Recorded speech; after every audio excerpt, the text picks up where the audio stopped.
Beneath the thick, shadowy canopy of a prehistoric rainforest, a silent hunter slides into the murky river waters. This is Titanoboa. Its size is horrifying, stretching over 40 feet long, which is about the length of a school bus, and weighing as much as a small car. It reigns as the largest snake ever known. This is around 60 million years ago. It's only been 6 million years since the dinosaurs were wiped out by an uninvited asteroid. Nature is slowly returning to life, the Paleocene epoch. Titanoboa's home is lush and sweltering. The air is very humid, like in a steam room, and the rivers are teeming with fish, perfect for a predator like this. Now that the dinosaurs are gone, Titanoboa becomes the queen of hunting. It's perfectly built for both power and stealth. A strong, sturdy spine can hold the snake's massive size while staying smooth and silent. Titanoboa glides through the water like a shadow, barely visible. It doesn't chase. It doesn't need to. Titanoboa waits beneath the river's surface, in darkness. A bunch of ancient lungfish meanders too close. With one surge, it lunges, its jaws snapping shut. The fish doesn't stand a chance. Titanoboa's grip is unrelenting. After the prey stops moving, the snake immediately consumes it whole. For millions of years, this snake ruled the rainforests. Nothing could challenge it, not the prehistoric crocodiles, not the small mammals, not even the birds. But, as it turns out, it wasn't the only apex predator. Alongside Titanoboa, there was this entire family of snakes, a huge biological tree full of snake genomes and species. Their history spans around 100 million years, all the way to the Cretaceous period. We find their fossils all over South America, Africa, India, and Australia.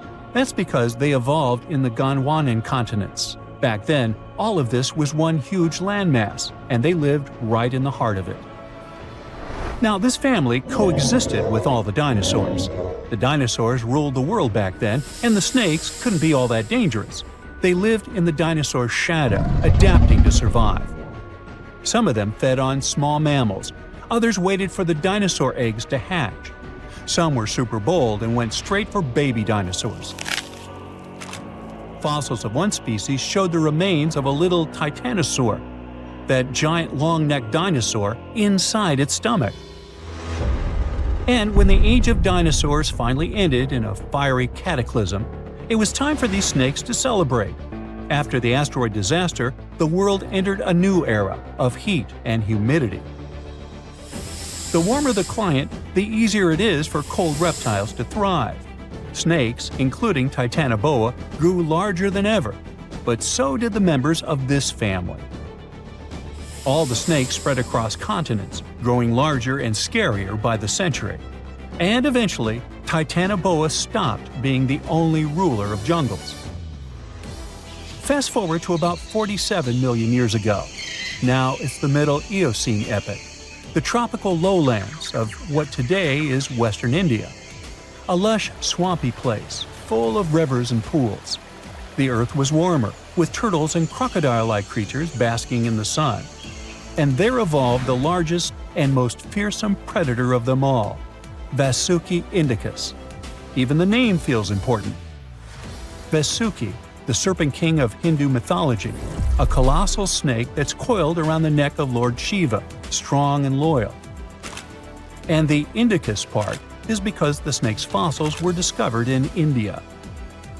Vasuki surpassed Titanoboa and grew to a jaw-dropping length of 50 feet, like a 4-story building. It also weighed as much as a small elephant. Unlike Titanoboa, who preferred to hunt in the rivers, Vasuki mostly hunted on land, though it still could venture into the water when needed. It prowled the marshy ground with quiet, calculated movements, blending with the dense undergrowth. Vasuki also ate crocodiles, massive turtles, and even early whales in local water pools. No one stood a chance. It had immense muscles and squeezed with unimaginable force. But the snake's jaws were much scarier. Unlike Titanoboa and today's pythons, Vasuki couldn't swallow massive prey whole. Instead, it ate them alive with its teeth, just like this. Fast and absolutely brutal, it was an apex predator of its time. And don't forget that we're not talking about one Titanoboa or one Vasuki. These snakes were part of entire populations. In the Paleocene, rivers were full of various Titanoboas. Some were younger, smaller ones, fighting for survival, while the oldest and largest ones dominated the waterways, in the same way as generations of Vasuki indicas competed with each other for thousands of years. Through the years, many siblings of this family got themselves a region to rule over. For example, alongside Vasuki, this big guy was thriving in northern Africa, in what is today's Egypt. Back then, this land was full of water and swamps. Before we learn more about other snakes, this one was considered the largest, about 36 feet long. That's still bigger than today's most powerful snakes, like the green anaconda. But then, we reached the Pleistocene epoch, from about 2.5 million years ago to only 11,000 years ago. Modern humans were evolving all over the world, and now the snakes had a new problem, an even worse one than dinosaurs. While we were developing brains, in Australia, there ruled the local king of snakes. Their names also come from legends. That's how Indigenous Australians called their mythological rainbow serpent the creator of the world. It's like a problem of a chicken and an egg. Was the snake named after a deity, or did the Aboriginal people create their deity after a snake? Ancient Australians coexisted with those predators for thousands of years. They warned their children how to avoid dangerous spots, passing down stories of the terrifying serpents. In their legends, the great rainbow serpent was shaping the land, rivers, and features of the world. These legends were most likely inspired by the powerful nature of those snakes. If only they knew that these animals weren't even as huge as Vasuki or Titanoboa. Though they were still dangerous. Urlungor was up to 26 feet in length. They preferred the more green and humid parts of Miocene Australia, like waterways with lush plants around the riverbanks. And there was much more potential prey. Urlungor had a thick body as wide as a human thigh. It loved to hunt in what is today the northwest Queensland. Its fossils were found in the limestone of Riverslade. It was a fascinating find. The skull was almost intact, with teeth and everything, which is crazy considering that snake skulls are very fragile and usually don't survive fossilization. Just like snakes before it, Urlungor didn't rely on venom. It was a constrictor, quick and powerful. But at least now these reptiles weren't as brutal. Their hugs quickly caused cardiac arrest in their prey. So the end came rather quickly. Also, they no longer could swallow the prey whole, and didn't have the same sharp teeth as Vasuki or Titanoboa. So both Urlungor and Wanambi had to eat very slowly, just like pythons today. Meanwhile, Wanambi was about 20 feet long. This one had a similar head, so it could only hunt marsupials, reptiles, and other little things that ventured too close. Wanambi's domain was the waterhole. It lay coiled in the shade, motionless, its body blending seamlessly with the dusty earth. If kangaroos and wallabies cautiously approached to drink, they wouldn't even notice the predator until it was too late. The Wanambi snakes lingered in Australia for millions of years. Even when the climate and ecosystem changed, it didn't bother these guys. In fact, they thrived in Australia's cooler, drier regions. Yet, even giants fall. Time moved on, the earth cooled even more, and nature began to change. Wanambi managed to last up to around 50,000 years ago, and could have lasted longer if it wasn't for humans. The same Aboriginal Australians who once feared Wanambi eventually spelled the end for the snake. All these years of being the apex predator, only for the little apes to hunt you into extinction. But that's how evolution goes. Eventually, all the giant snakes disappeared, leaving behind only their fossils and stories like this one. So in the early 2000s, a geology major went on a field trip to the world's largest open-pit coal mine in Colombia. He picked up a piece of rock and noticed impressions of some prehistoric leaves on it. Then he found more rocks, and each of them had the same pattern. Back then, the student could hardly know that his discovery would help describe the largest snake that has ever lived on Earth. The student took his findings to a local scientist, who called up the Smithsonian Institute and invited them for a fossil hunt. He wasn't that surprised, as he knew there were fossils in the pits of Sarihan. Back in 1990, another geologist found a fossil there and brought it to his office. He wasn't sure of what it was and called it a petrified branch. Years later, a paleontologist saw an image of this branch. He knew it wasn't a branch at all, but a fossilized jawbone of an animal. The scientist got so excited about the find that he flew all the way to Colombia. He wanted to examine the fossil, but no one had the key to its glass display case. The scientists couldn't wait, so they broke the glass and confirmed that it was a fossil of an animal that lived millions of years ago. After Herrera's finding, they knew exactly there were more fossils in the area. It took the team of scientists about 2 years to figure out they were all a part of a giant snake and not a crocodile, as they thought because of the size. They managed to establish it by looking at the vertebrae and ribs of around 30 giant snakes. Now, you might think that fossils would get easily destroyed in an open-pit coal mine, but in fact, they were found under the coal that served as a protective layer for them. Sadly, the scientists couldn't find the Titanoboa's skull. Unlike jaws, which are extremely powerful thanks to their muscles, snake bones are pretty fragile. That's why they usually crumble long before the sediment can appear over them. But still, the researchers managed to find 3 skull fragments.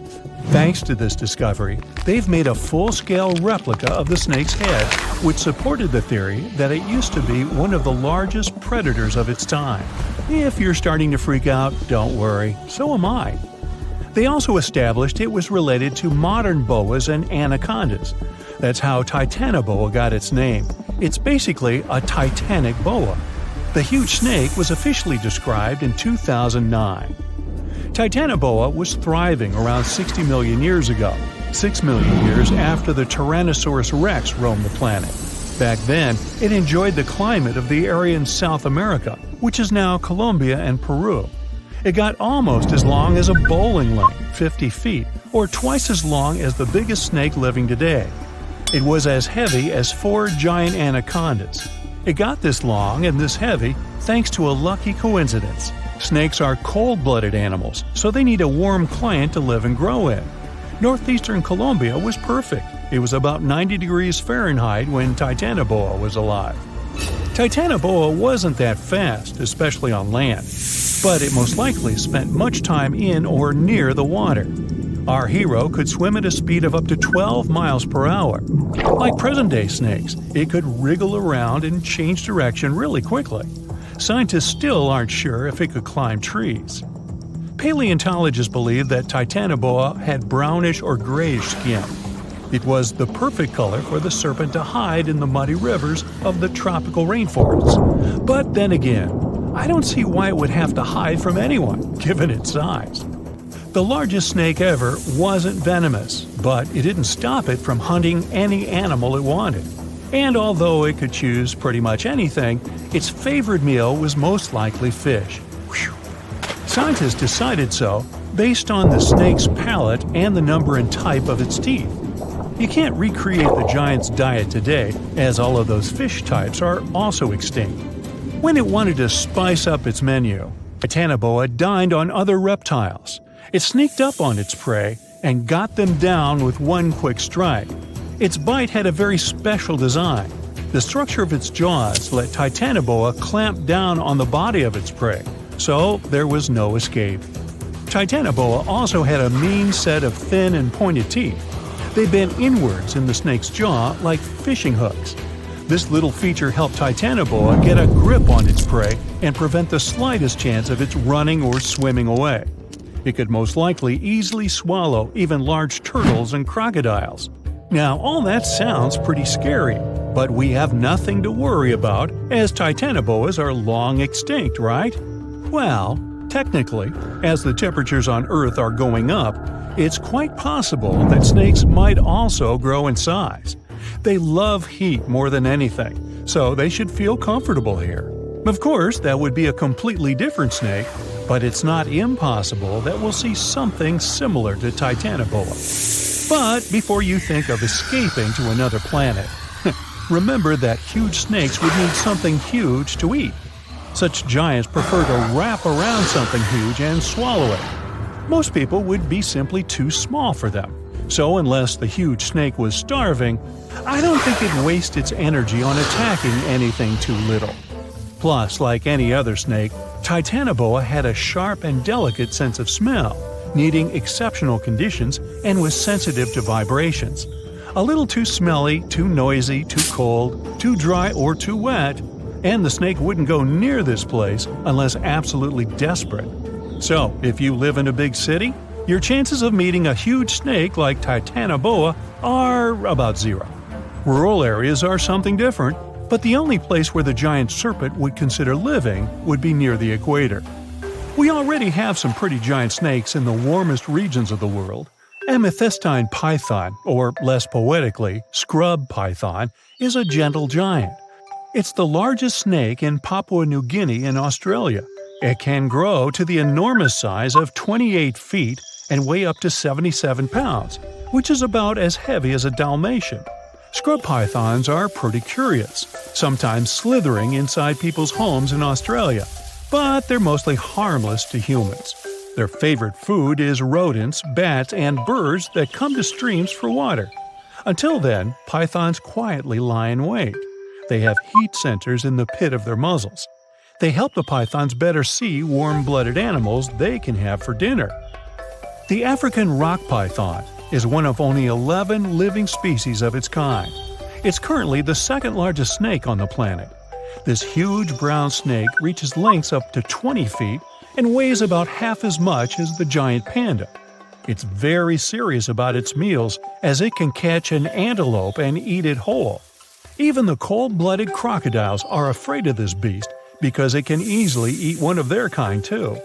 In 1958, a zoologist found a 4-foot-long young Nile crocodile inside an African python's stomach. According to the scientist, the python said, "Well, I don't know about you, but I find this whole thing hard to swallow." Actually, that's not true. Pythons can't talk, as far as we know. The reticulated python holds the record as the longest of all the living snakes in the world.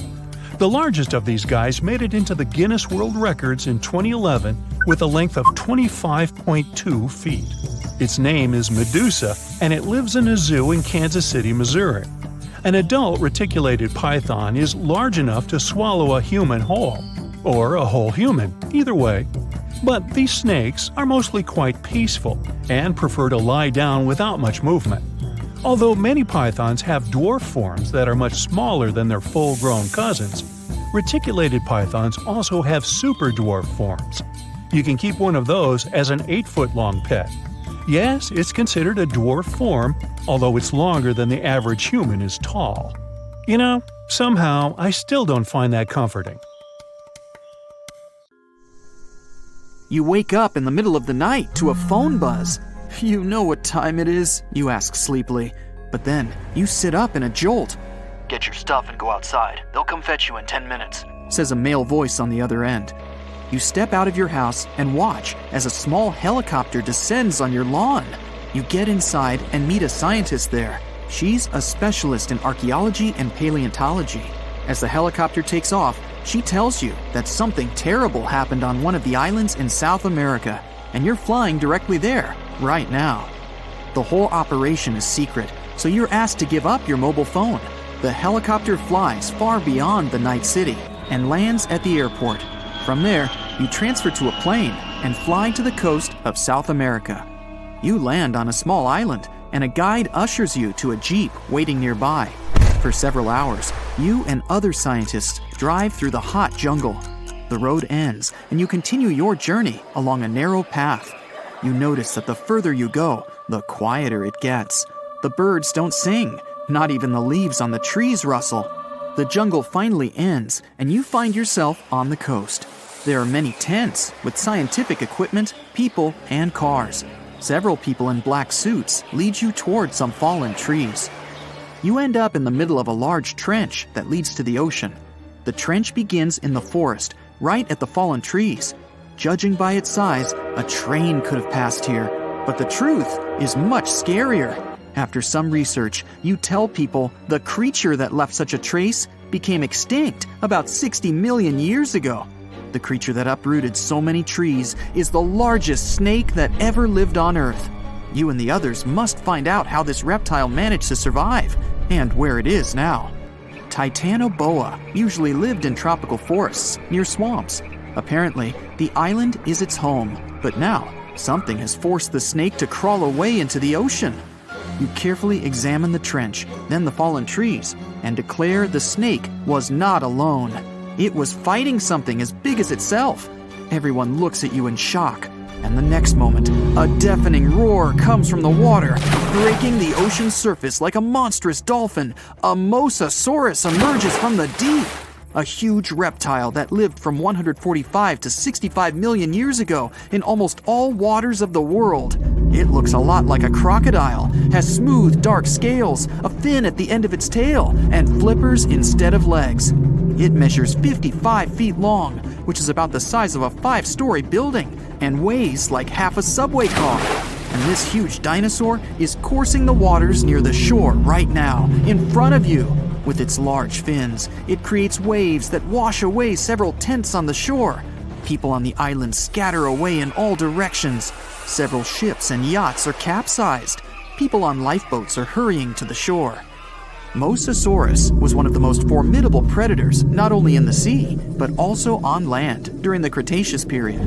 No creature dared to attack this monster, so their population spread all over the world. It wasn't used to feeling like prey, but now it seems the dinosaur has met a worthy opponent.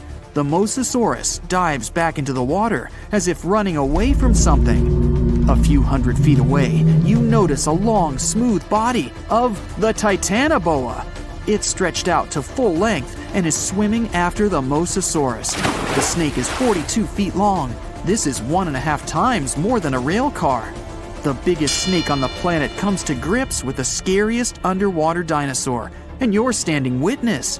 The Titanoboa wraps itself around the sea predator and drags it to the shore. With its flippers and fins adapted to the sea, the great dino will be at a disadvantage on land, but it has lungs, not gills. It needs air to breathe, so the fight continues. Both the snake and the lizard end up on the shore. You're watching them from behind the trees nearby. The snake squeezes its opponent hard and is winning, but the Mosasaurus manages to push the Titanoboa's head to the sand with its flipper. The snake lets the enemy go, and the Mosasaurus crawls back into the water because it's faster and more agile there than the snake. The Titanoboa slithers after its rival. The fight goes on underwater. The Mosasaurus manages to swim away from the shore and hide among the reefs and algae. Thanks to its dark scales, it's almost invisible there. The snake swims past, and the Mosasaurus jumps it from behind. Its powerful jaws are opening wide like a snake's. It clings to the opponent. The Titanoboa immediately reacts and wraps itself around the dinosaur. It bites the fin tail with its giant fangs. The two colossal animals are in a clinch now and don't know what to do next. The compressive force of the snake's grip is like the weight of the entire Brooklyn Bridge pressed onto a passenger car. The Mosasaurus is trapped, and it starts kicking and swinging its flippers. It begins to turn around its axis, wrapped by the snake. The rotation of two giant reptiles in the sea creates a huge funnel in the water. Whole schools of fish swimming around get trapped in there.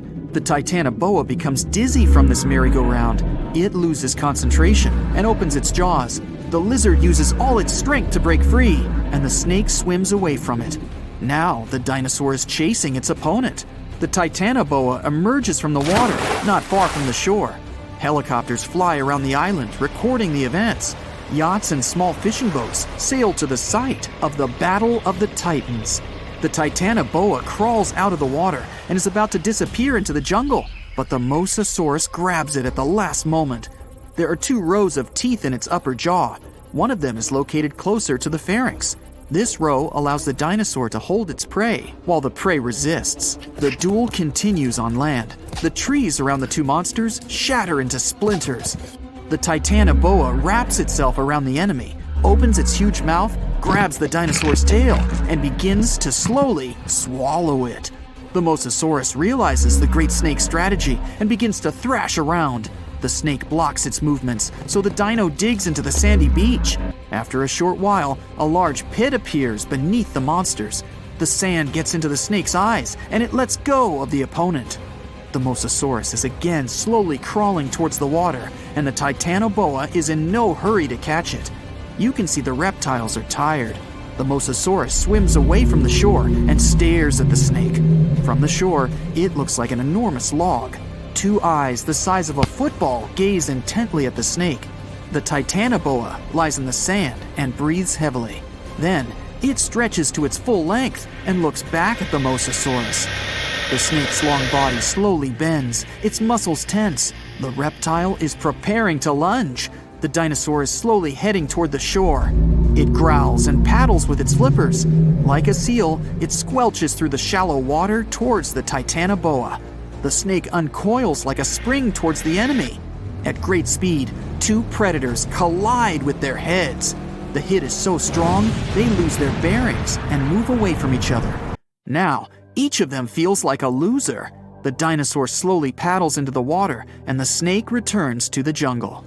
The monsters are tired of fighting. There's no winner. You and the rest of the people stand with your mouths open in complete silence. You look around the island and notice trees with broken branches everywhere. In the depths of the island, you find a waterfall and huge wet stones. There are large scratches on many of them.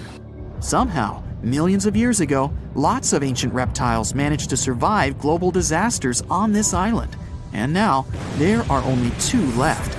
You conclude that the Mosasaurus and the Titanoboa have been fighting each other for years. Soon, these reptiles will gain strength again and continue their eternal struggle. You decide to leave the island before that happens.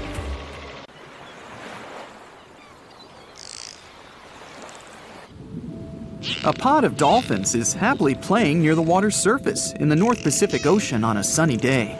They're about as happy as can be until the surface of the water begins to ripple.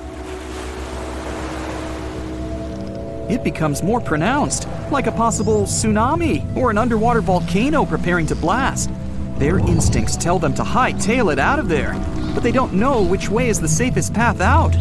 Abruptly, a tremendous roaring sound fills the air. The water explodes outwards as a giant whale bursts into the air. Hello, mama! Wait, that's no whale. It's an Ichthyosaur, a giant sea dragon-type monster from the Triassic period. It's a massive 55 feet long and weighs 45 tons. It doesn't look too dissimilar to a dolphin, but this sea monster isn't any cousin. The dolphins scatter back beneath the water. Fortunately for them, the Ichthyosaur is not interested in having them for lunch. It's merely playing as well. This particular species is far more used to eating marine mollusks, smaller fish, and squid. But there's nothing in sight, so it disappears back below the surface, swimming majestically with its huge fins and long eel-like tail. It had once roamed the land, but like other prehistoric land reptiles, including modern-day whales and dolphins, it returned to the sea and evolved over millions of years. Its limbs have been transformed into flippers. Some species had digits on their flippers, or phalanges. They could almost pass for human hands. Well, hello there. Some possessed a dorsal fin. Their heads were pointed, and their jaws contained conical teeth to catch smaller prey. They had large eyes, probably used for seeing in deep waters. Their tail fin made for a powerful stroke. Like some other sea creatures, they could breathe air and were warm-blooded. They were sleek and as beautiful as some of today's ocean creatures.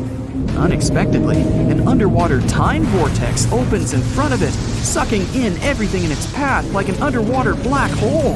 The Ichthyosaur disappears inside, flailing about, unable to control its journey back into the deep past. Soon, it spat out again into its own natural timeline of the Triassic period, during the early dinosaur age, approximately 247 million years ago. It swims with others of its kind. They lived in herds or hunting groups, while varying forms evolved worldwide, such as the smaller Mixosaurus. Let's stay with this one because it will eventually find its way into modern human hands. In evolutionary terms, the Ichthyosaurs lasted for a very long time, millions of years. There are many complex factors involved with how they became extinct, but in simplistic terms, environmental changes brought out declines in smaller food groups and more brutal predatory groups. Some fish had evolved as well and became too fast for the Ichthyosaur. So we will leave our poor friend here, unable to find enough food and losing out to the tougher competition. It's hungry, tired, and weak. It simply drifts away with the currents, eventually finding itself resting on the ocean floor. Millions of years passed. During the Triassic and Jurassic era, sea levels gradually ebb away, exposing vast regions of the desert. The area we're focusing on became Nevada, in the western part of the United States. During the Cretaceous period, a volcanic island chain formed. Geological upheaval continued, bringing the ocean floor up into modern mountains. Embedded in the rock, well, you can guess, not only ancient invertebrates, but more modern creatures such as mammoths and giant sloths. What an incredible array of wildlife! But we're not here for them today. Let's find out what happened to our friend. Jump forward in time again to 1998. The place, the Augusta Mountains of northwestern Nevada, or more specifically, a place called Fossil Hill. Protruding out of the rock were a few vertebrae. Researchers could tell whatever creature it belonged to. It was clearly enormous. It was so embedded in the rock and complex that the excavation took many years. In September of 2011, the excavators found more of the beast, the well-preserved skull, forelimbs, and chest region. It wasn't until 2015 that the now obviously giant Ichthyosaur could be fully extracted. The surviving fossils were a skull the size of a fully grown man, a shoulder, and a flipper-like appendage. Even then, it took a helicopter to move it. The team named the new species Symbospondylus youngorum. Symbospondylus is a Greek word meaning spine. Let's call this one Ichthyosaur spiny from now on, because it should have a name by now. And let's face it, it's a lot easier to pronounce. Spiny was airlifted to the Natural History Museum in Los Angeles and further shipped to the University of Bonn in Germany. The study was undertaken by vertebrate paleontologist Martin Sander and his colleagues while collaborating with the University of Mainz. It was a unique and truly electrifying find, as the marine reptile was the largest animal ever discovered from this time. As far as we know, stated Martin Sandler, it was even the first giant creature ever to inhabit the Earth. You can think of Spiny as the underwater T-Rex of his time. He's also quite remarkable, as his type lived only 3 to 5 million years after a mass extinction event, known as the Great Dying. It happened roughly 252 million years ago. It took out approximately 90% of the world's life forms. What caused it? The short version is elevated temperatures and increased acidification in the oceans. Once one part of the food chain extinguishes, it causes a domino effect, as you can imagine. Soon, there's little left to eat, and only the sturdiest can survive. The atmosphere also had high levels of carbon dioxide. Theories argue that giant volcanic eruptions caused this in Siberia, known as the Siberian Traps. It was the largest volcanic eruption in the past 500 million years. The eruptions lasted a staggering 2 million years. Large volumes of basaltic lava covered a large area of Siberia. Even today, the site is covered by about 3 million square miles of basaltic rock. Other theories say that an asteroid caused the Great Dying, rather than the volcanoes. In any regard, the impact was the same, and 81% of Earth's marine species and 70% of the land-based vertebrate species were no more.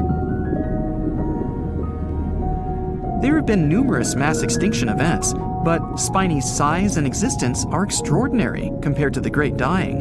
It usually took 9 million years for species to recover and grow to this size, but he came into being in less than half that time. Using sophisticated computer models, the researchers examined the likely food web running through the area now known as Fossil Hill. They recreated the ancient environment through the available data, finding that marine food webs must have supported giant creatures like the ichthyosaurs. The theory is that our spiny fed on a diverse and rich diet of marine mollusks, known as ammonoids, that flourished from 1 to 3 million years after the Great Dying.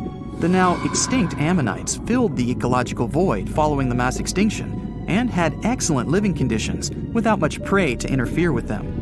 Ichthyosaurs also evolved rapidly because they were the first more giant creatures to populate the world's oceans.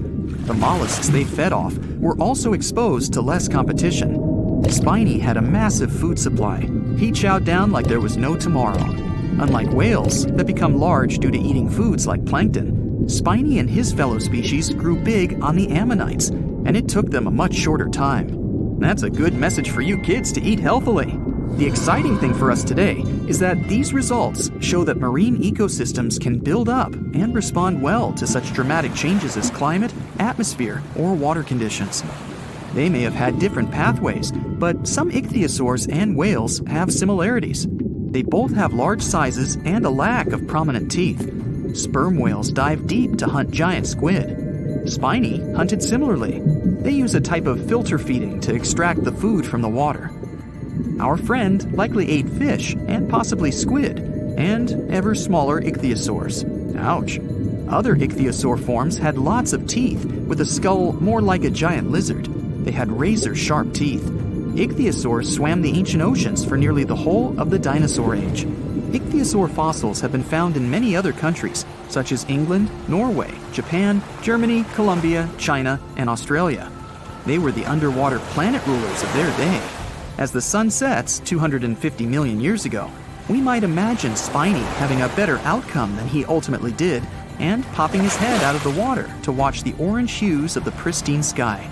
He pauses for a moment before, once again, dipping underwater to join his friends, swimming happily away with the herd, looking for food and adventure in the deep blues of the Triassic Ocean.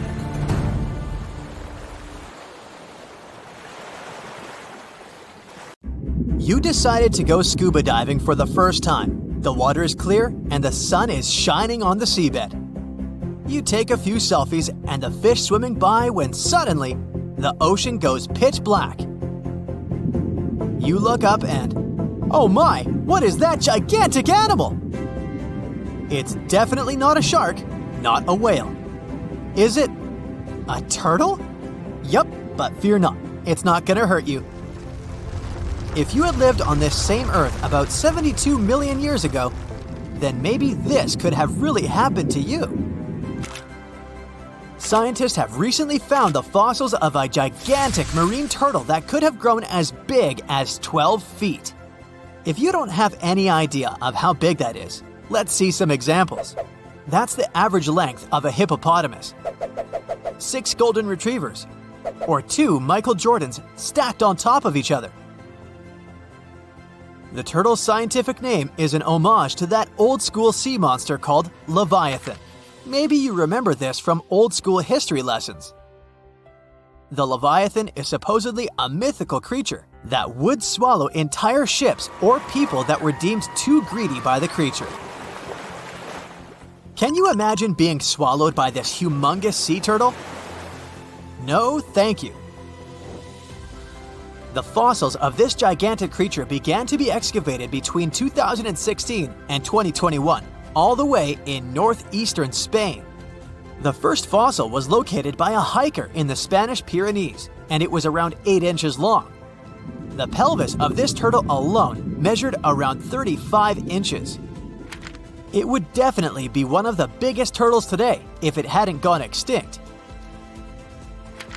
FYI, the largest living sea turtles today can reach up to 6 feet in length, which is already pretty big.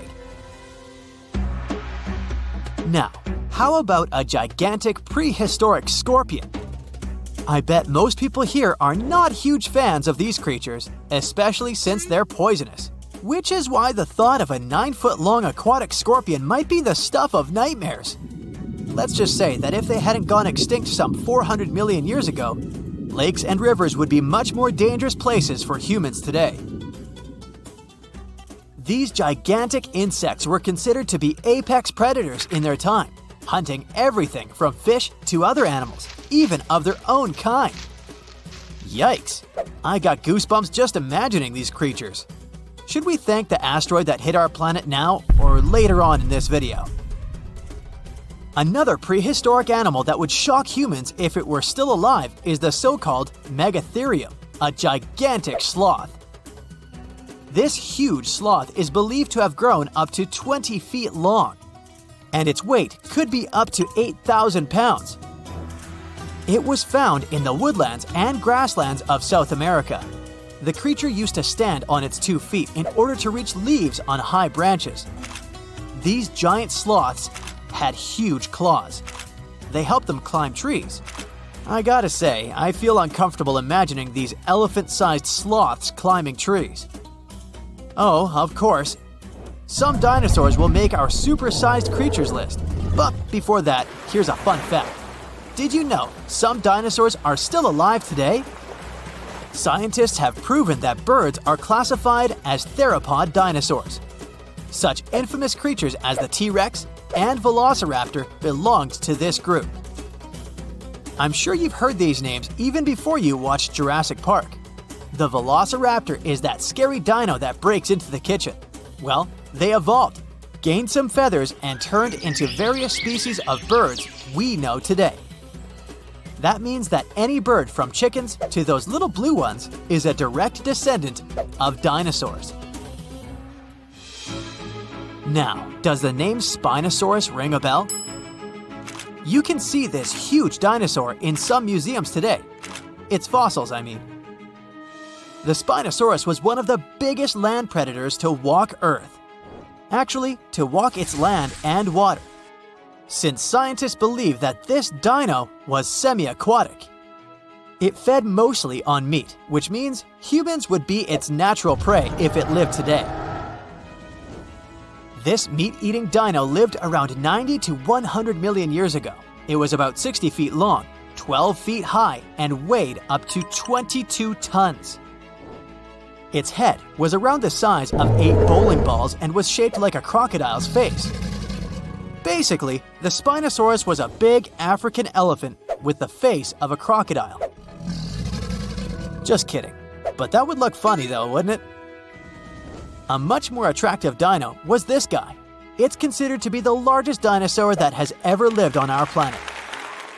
What made it so big was its extremely long neck and very long tail.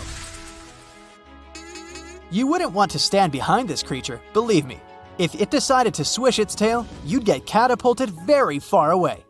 This creature lived around 100 million years ago, and its fossils were first found in Argentina around 2012. The dino measured 120 feet from head to tail, which made it almost as big as an American football field in width. And have I mentioned it weighed almost as much as a space shuttle?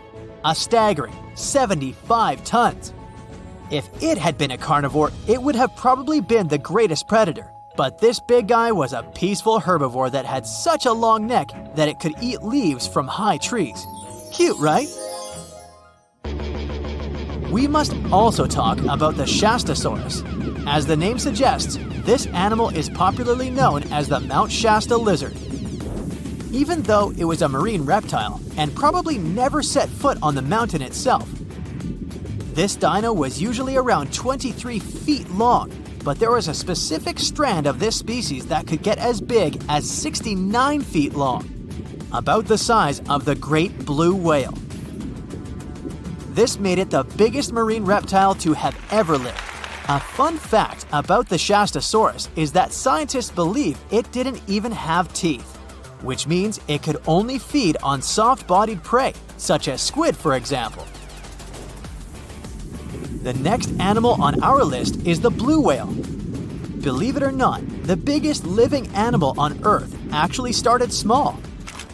These days, the average mature blue whale can reach up to 100 feet in length and weigh up to 200 tons. That's more or less the weight of 40 elephants put together, or 30 Tyrannosaurus rexes. or 2,670 average-sized people. Blue whales have to eat up to 50 million calories per day to support that body. That's the equivalent of 30,000 Big Macs, just FYI. But blue whales weren't always this big. They actually evolved from a four-legged mammal that lived on Earth around 48 million years ago. Their ancestor was called Pakicetus, and it was only 6 feet long. Here's a fun fact. To be able to live in the water as one does today, the blue whale had to go through some intense adaptations. A blue whale can replace up to 80 to 90% of oxygen in its lungs each time it takes a breath. A human replaces only up to 15% for comparison. It allows these animals to dive for up to 1 hour at a time, down to a staggering depth of 330 feet. Elephants were bound to make the list. Elephants are currently the largest land animals on Earth. They can grow to be about 13 feet tall and weigh up to 7 tons. That's pretty small if we compare it to the other animals that once lived on Earth, right? But if we placed a 6-foot-tall human next to an elephant, we'll see it's not at all that small. African elephants are bigger than their close relatives, Asian elephants, and they have a similar lifespan to humans, up to 70 years. Pokemon might have made us collectively wish that salamanders were real-life dragons, although they're not. They can still be pretty cool though.